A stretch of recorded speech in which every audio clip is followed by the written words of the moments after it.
The Bank of Canada has delivered its first rate announcement since the trade war between Canada and the United States ignited.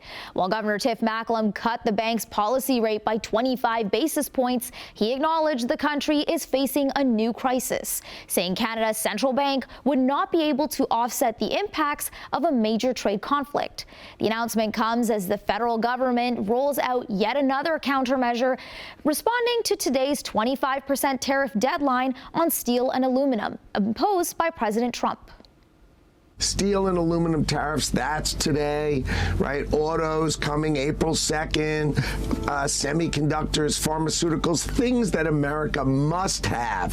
So you can imagine these are the kind of tariffs we're going to make sure these things come back to America and are built in America. And then on April 2nd, he does his reciprocal tariffs, which basically say to all the countries in the world, come on, you treat us a certain way, we'll treat you the same way. Let's make it fair. You want them high, they'll be high like they are now. You want them low, they'll be low, but let's treat each other fairly. Tessa Bennett joins us in studio with more on this. Tessa, what are Canada's officials saying about these new developments?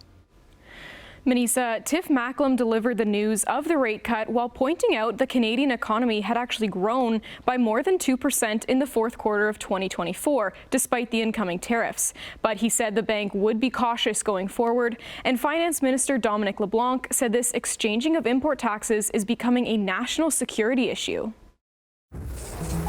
Canadians are more worried about their job security and financial health as a result of trade tensions. Canada's central bank announced today it was cutting its key policy rate by 25 basis points to 2.75%, marking the 7th consecutive reduction as a new front in the trade war opens. I was hoping for a bit more of an aggressive response from the Bank of Canada, essentially to say, we're on Team Canada, we've got your backs. The markets did expect a 25 basis point cut, and that's what we got. But if there was no trade war, we still would have got that cut. Bank of Canada Governor Tiff Macklem highlighted that inflation remains very close to the bank's 2% target, and the Canadian economy grew by 2.6% in the fourth quarter of 2024. But it all came with a warning. Looking ahead, the trade conflict with the United States can be expected to weigh on economic activity, while also increasing prices and inflation. The Governing Council will proceed carefully with any further changes to our policy rate.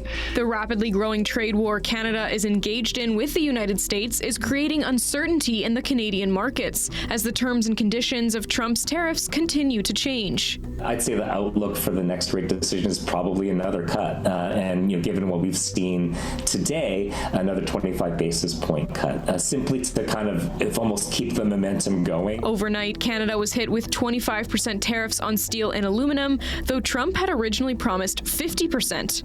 He said he was retaliating against Ontario Premier Doug Ford's decision to roll out a surcharge on electricity the province supplies to certain states. Though both Ford and Trump walked back their threats in the end, Canada still has the steel and aluminum tariffs as well as blanket import taxes to deal with. And the federal government is prepared to respond with even more countermeasures, announcing this morning the country would be targeting American steel and aluminum products, as well as other imported U.S. goods like computers, tools, servers, and more, totaling $29.8 billion in retaliation.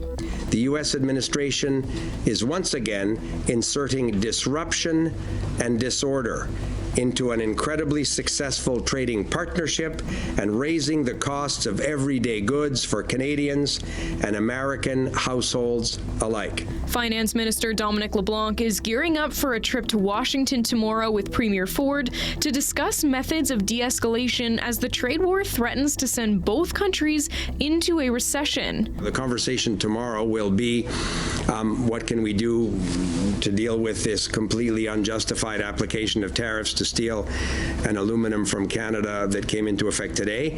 The, again, unjustified decision of March 4th. What won't be on the table at this meeting, however, is the renegotiation of the current USMCA free trade policy.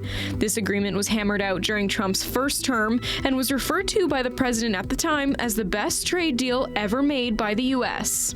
This whole tit-for-tat retaliation dynamic that we've started is is bad. Like, we don't want to be doing this, and yet it's almost like we feel compelled to do the next one because of the other one. The federal government is holding back another round of tariffs that will be imposed if Trump goes ahead with more reciprocal measures.